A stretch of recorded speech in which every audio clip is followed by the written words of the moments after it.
Time Turner on. Time to delve back into the world of Harry Potter for another Hogwarts Sorting. And today I'm going to be sorting the characters from The Big Bang Theory.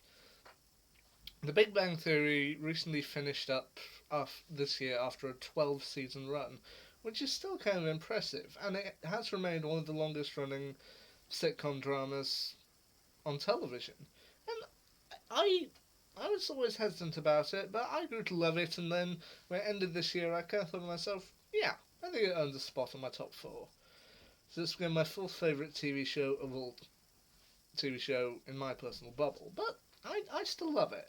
Now, I'm, I know some people would say, hang on, that the Big Bang Theory, that's set in America and California, so they would have been going to Ilvermorny, not Hogwarts, and also these characters would have likely been going there either in the late 80s or the early 90s. I'm just saying, well, yeah, alright, I get your point, but I'm still here to do this today just for a little bit of fun. So, this is where I think each member of the main cast of The Big Bang Theory would have likely ended up in terms of Hogwarts sorting. Starting off with Amy Farrah Fowler, a character played by actress Mayim Bialik, who was introduced to the show during the third season and later go on to kind of become one of the mainstays. Amy Farrah, Amy Farrah Fowler, and I personally think that she would have ended up in Hufflepuff, which is a nice touch because when they do actually talk about Harry Potter in the show, Amy Amy and Sheldon later get Hogwarts robes in order to try and make things a little bit more interesting, and the robes she indeed gets are Hufflepuff for her. So yeah, I think that's a nice turn of events. Why do I think she ends up there? Well, while she is a little bit cold and distant when she first starts off, she soon proves herself to be fiercely loyal both to her boyfriend Sheldon, as well as to her best friend Penny and her main group of friends. The only one who I feel she's often a little bit more cold and distant with is Leonard, but that may be because she finds him tedious. But yeah, I think Hufflepuff would be a nice fit for Amy Farrah Fowler. So yeah, Amy ends up in Hufflepuff. Next up, Bernadette Rostenkowski, played by actress Melissa Rauch.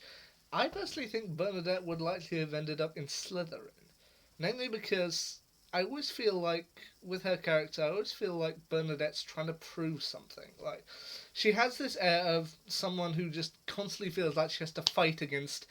She's shown throughout the series as kind of the cutesy one with the high pitched voice and the gift, but then she also is shown to have kind of a dark side, and I do feel that's kind of what factors into her sorting here because I feel like she always has to kind of compete against the fact and show herself that she's not just a little girl with a high pitched voice, that she does actually have something to contribute.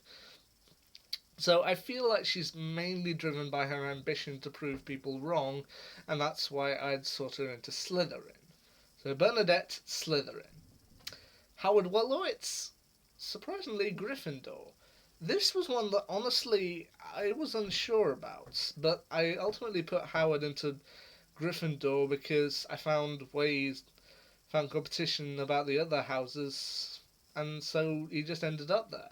I wasn't sure about this at the time, but when I posted this in a Harry Potter fan group, they actually thought it was a good fit.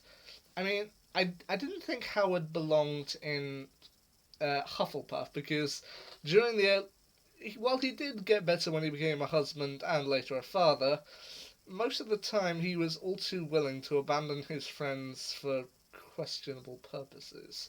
So I didn't think he belonged in Hufflepuff, because he definitely wasn't loyal.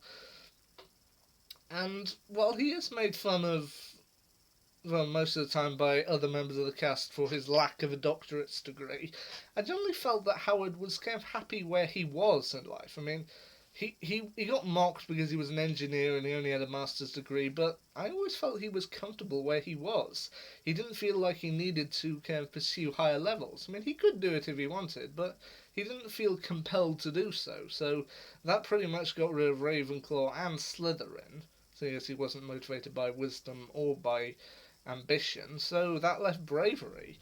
While I was a little hesitant about this, people actually thought it was a good fit, seeing as he went to space, even though he was terrified to do so. So, yeah, I guess they're right. So Howard Wolowitz ends up in Gryffindor. Leonard Hofstadter, once again, he's one that I kind of feel his designation in the show kind of fits in quite well, in which he reveals he has a Hufflepuff baseball cap, and yeah, I think most of the time Leonard's a Hufflepuff. I mean, I feel like he is kind of fiercely, he is loyal to his friends. Maybe not so much as Amy is, as she's fiercely competitively loyal, but Leonard, I do feel, I mean, when he, when one of his romantic conquests, Leslie Winkle, has an argument with Sheldon, Leonard ultimately stands up for Sheldon. And I do feel that's kind of why he ends up in Hufflepuff. Like, I mean, yeah, he does have his brave moments. He does have his wise moments, as he is one of the wiser ones, and he definitely does have some ambition. But I feel Leonard's a good fit for Hufflepuff. Yeah, he's loyal to his friends to a fault. Penny ends up in Gryffindor. Frankly, that shouldn't be a surprise for anyone. She's the bravest person on the show, so yeah, Penny's a Gryffindor. Deal with it. Rajesh Kuthrapalli, often known as Raj, he ended up for me in Ravenclaw, and similar to Howard, I put him there purely because he kind of edged his way out of the other houses, and Ravenclaw was where he ended up. I mean, I didn't think Raj was a Gryffindor because Gryffindors value loyalty, and well, throughout the first few seasons, Raj refused or was unable to talk to any woman he wasn't related to. So I didn't feel like he valued bravery. He also didn't value loyalty, as there are some moments in the show. I mean, Raj is personally my least favourite character, but it's not entirely what you think. It's just he has these moments where he says things like, "Well, you wouldn't abandon us, will you?" Of course not. You get a Christmas card for the first few years and then you're dead to me. Or things like, "Oh no, in this game you drifted as your careers took off, you drifted apart."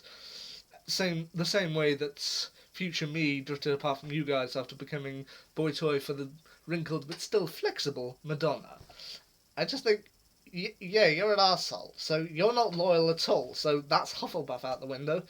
Plus, kind of with Howard's, I feel like he's kind of content where he is in terms of kind of his job, his position, all that. So I didn't necessarily feel he was that motivated by ambition. So yeah, Raj ended up in Ravenclaw, which I feel is a nice fit for him. And the final one, Sheldon Cooper, pretty much the breakout star of The Big Bang Theory, played by Jim Parsons, and he was actually the one I had the most trouble with. I ended up with a split for Sheldon between Ravenclaw and Slytherin. I did have people saying he's just an overambitious Ravenclaw, or he does have elements of Slytherin, but once again, I feel like I could automatically discount Gryffindor, as while Sheldon does have his brave moments, he is both afraid of germs and birds. I mean, no offense to anyone who does have ornithophobia. It is an uncommon fear, but it's not unreasonable. But yeah, and when things like that start to happen, he's all too willing to leave his friends in the lurch.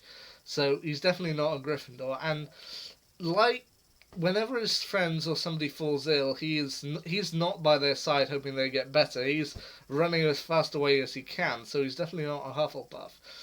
But what pulled me into Sheldon being a split was that I feel like for the first few seasons, Sheldon I felt was mainly a Ravenclaw. He had this view of like scientific advancement should come before everything else. I mean, the pursuit of science, that should be the main goal, which I kind of feel was a Ravenclaw attitude. But then he does also have great ambitions of grandeur, such as he wants to win a Nobel Prize. He wants to get the admiration and kind of money and power that he feels he desires. So, yeah, I ended up with a split for Sheldon between Ravenclaw and Slytherin. He's a Raverin, or a Slytherclaw, whichever way you want to say it. But there we go. The seven main characters of The Big Bang Theory sorted into their Hogwarts houses.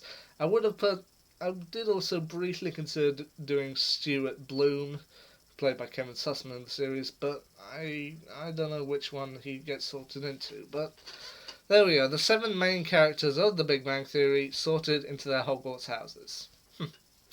I wonder which Hogwarts sorting I'll end up doing next. Until then, see ya.